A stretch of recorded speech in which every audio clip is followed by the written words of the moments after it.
Welcome to the Raising Smart Kids podcast. I'm your host, Yang Pratt, and each week we'll explore ways in which the arts can help you raise a smarter kid.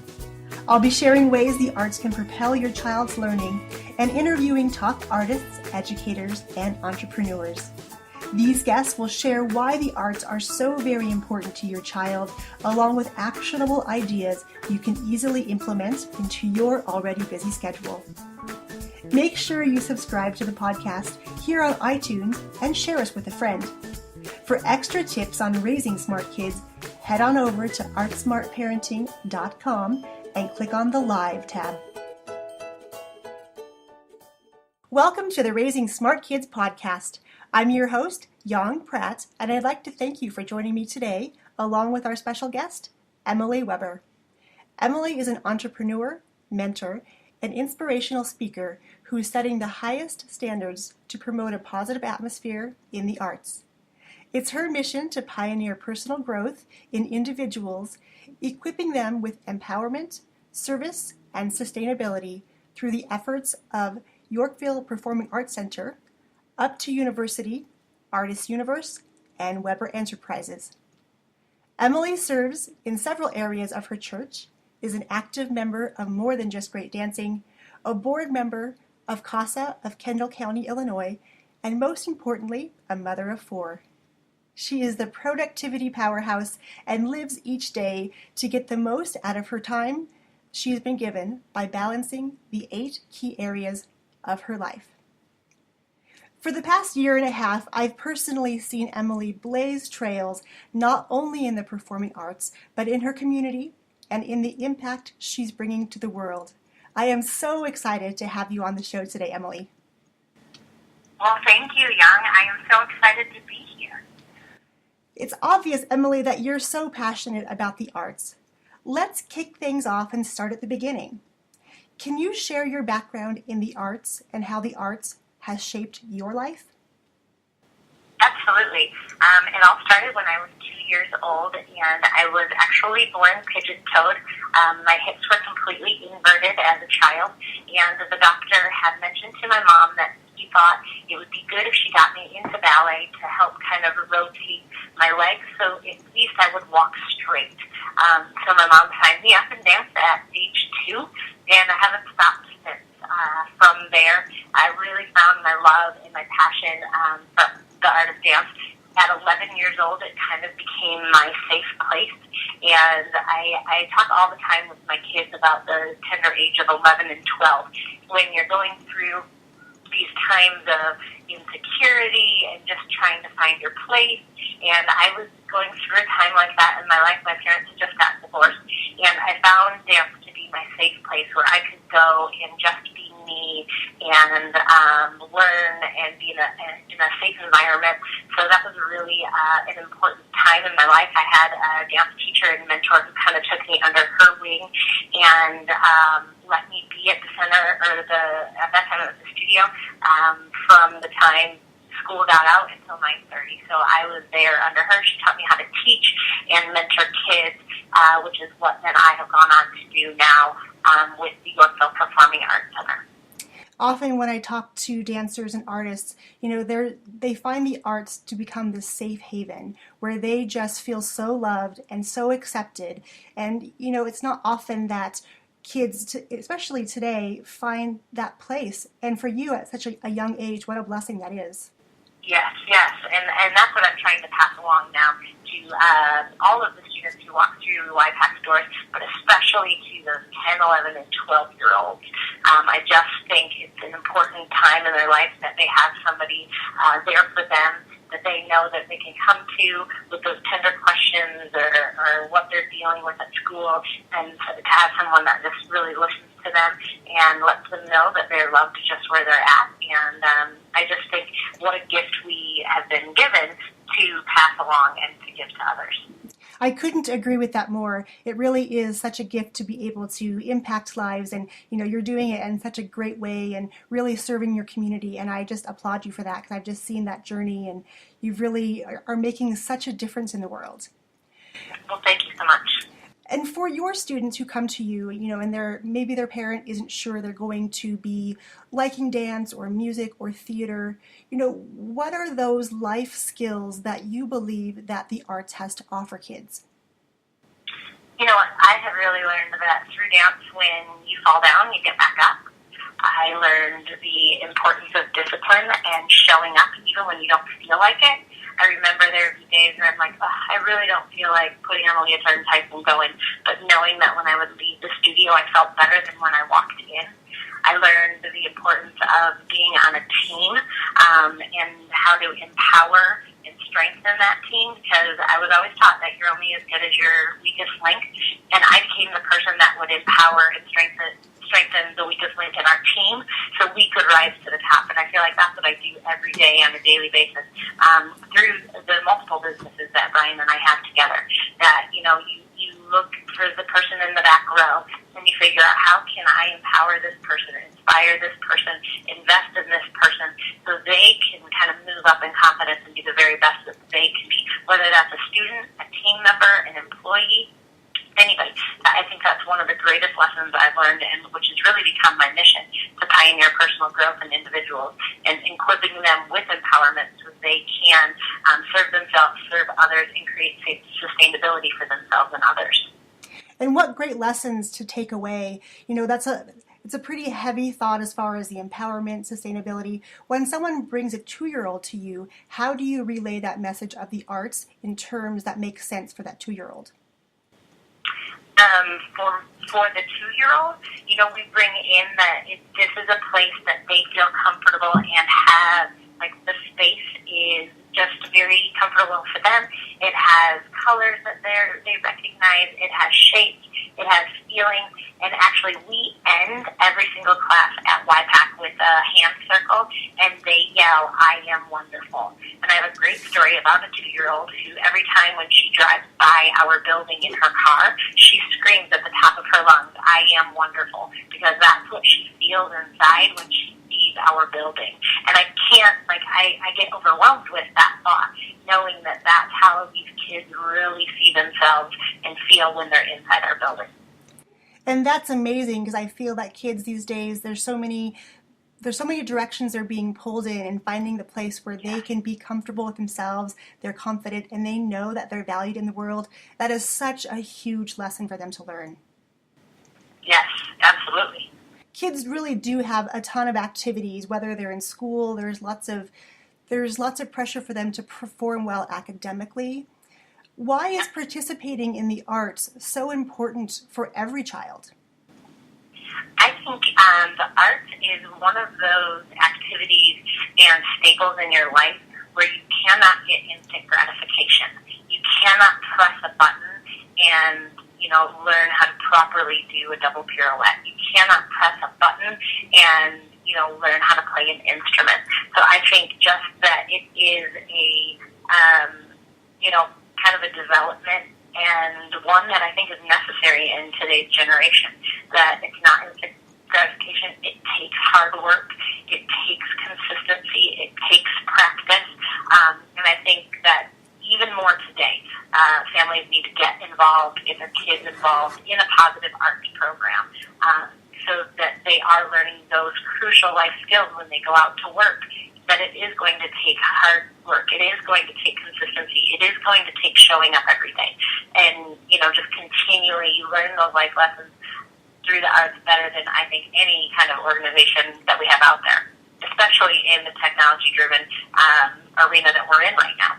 Yeah, I couldn't agree more. I have an almost 13-year-old, so I understand that for them, everything is so quick. Getting to their phone, finding answers to a question, being able to connect with their friends. So I agree that the arts really teaches that piece of perseverance and really fosters these great leaders who learn to be patient, who learn to know that it's not about the end result, it's about that journey to get there. Correct. Yeah, absolutely. The journey is the part, it's the essence of everything. And I think that's where confidence and pride comes in, is when they finally do get what they have worked on, and then they can celebrate in that, and then move on. It helps them drive to the next thing, and to the next thing, and to growing. I think growth and self-improvement in oneself is the greatest lesson we could give anyone. Growth and self-improvement, absolutely, I think are critical factors and things that I feel that kids and their parents still need to continually strive for every single day. So here on this podcast, we're all about helping parents raise smarter kids. How do you think that the arts plays into their kids being smarter? I think the complexity of dance and music and art all play in that role, because you have to use your mind and brain to be able to control different parts of your body while at the same time different parts of your mind are working while your body is working with an instrument. And I think just being able to connect all of those pieces helps kids think more intelligently. And they're thinking of the complexity. Why do I have to do that? And it's constantly having them ask questions of themselves, and therefore that expands their learning and expands their mind. Yeah, and that really touches on the critical thinking and problem solving that I think there's no other medium that really gets them to use those skills. In schools, they're sitting at desks all day, they're filling in the blanks, they're staying within a very rigid framework. Correct. It's more of a kinesthetic. You're using your whole body. You're figuring it out, which is how I learn still to this day. Put me in a situation and I want to be hands-on. I want to be doing it, figuring it out, and then that kind of just drives into the next place. But I think you're exactly right. And I'm exactly the same way. I'm very much a kinesthetic learner, and it wasn't for me until I got to graduate school and took a course about learning and learned about Howard Gardner and the theory of multiple intelligences when I finally discovered that, gosh, all those years of growing up in a school system where I was a great student, but I did really poorly on those standardized tests. And I felt really badly about myself until I discovered this secret, if you will, that each of us learns in all these different ways, but schools and tests and the way things are structured in that environment are really only geared towards 2 of 8 different kinds of intelligences, which really puts a lot of kids, I think, at a disadvantage. Yes, and kind of pushed aside. They don't feel like they have a place until they find a program where they are being fed in the way that they learn. And I think that us as artists and mentors to children, I think that's one of our biggest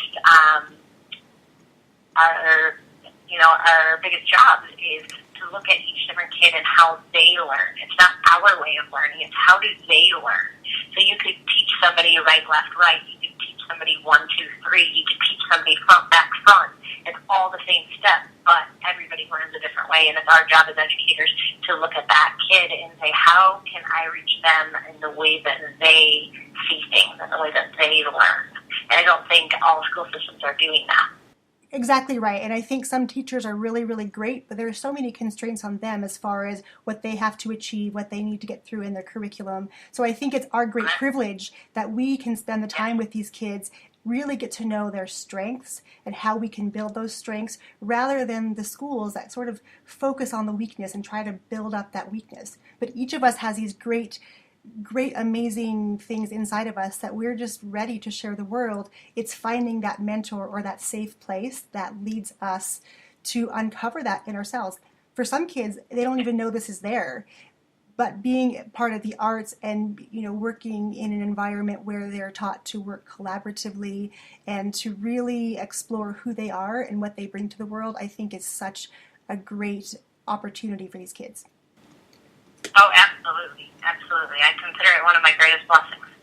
We're just about to the end of our time together, but you've shared so much great and valuable information with me today. But what is one simple tip that you could provide parents about how to incorporate the arts into their already busy lives? For me, I'm a parent of 4, as you said in the very beginning, and what I look for, and Brian and I together, is we look for programs that match our values as a family. What are kind of those core values that matches a family, and then we look at, is there a place that can offer different programs for our different personality children in one place. So is there one place where we can go where my daughter who loves to dance can dance, my other daughter who loves to sing, she can sing, and finding so you can just go drop off in one place and then spend the quality family time together where you're not running 80 different ways, and really kind of tap into, if your child tries music and doesn't like it, maybe there's another program. Maybe they would like hip-hop. Maybe they would like tumbling. Maybe they would like art classes. Finding their niche, theater as well. We offer theater at the center. And just kind of listening to what they want and then going from that perspective and kind of all talking in a group is what is it you like about this program? Why do you want to go here all the time?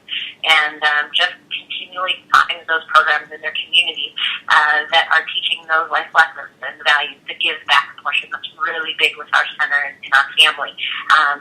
And that's something that a lot of people do come to us for, is because we're teaching these kids that it's just not all about themselves in an I-driven society. And that's a beautiful lesson about being able to then take these gifts and share them with the community and making a bigger impact, which I know that's what you are all about making huge impacts, bringing on the change, and really having a voice in this very crowded world that we live in. Before we end our call today, what is the best way for our listeners to find out more about YPAC and about all of your amazing programs? Sure. The best way I would say is to go to our website at www.ypacarts.com. Or for me personally, you can go to facebook.com/Emily Shares, where I go more on a national, international level of inspiration and empowerment through the arts. All of Emily's contact information will be part of our show notes on the podcast page at Art Smart Parenting. All right, Emily, I just want to take a moment to really thank you for spending some time with us today, sharing your valuable insights with the world, and letting us know that the arts really are a way that we can impact our communities and change the world. Well, thank you, Young, for doing this program and for having me on today. I am really privileged and honored to be a part of it. Thanks for tuning in to the Raising Smart Kids podcast. If you enjoyed the show, please share us with a friend and leave us a review here on iTunes. Be sure to head over to artsmartparenting.com for free updates to help you raise a smarter kid through the arts. And if you're looking for more ways to propel your child's learning, join me each Wednesday for a free live webinar where you'll discover how your child learns best, how to supercharge learning, and the often hidden mismatch between teaching, testing, and your child. Sign up today at artsmartparenting.com and click on the Live tab. Stay tuned for upcoming episodes where I'll be sharing tips and tricks to incorporate the arts into your already busy schedule, and expert interviews with artists, educators, and entrepreneurs on how the arts can help you raise a smarter kid. Until next time, I'm Young Pratt, your partner in raising smart kids.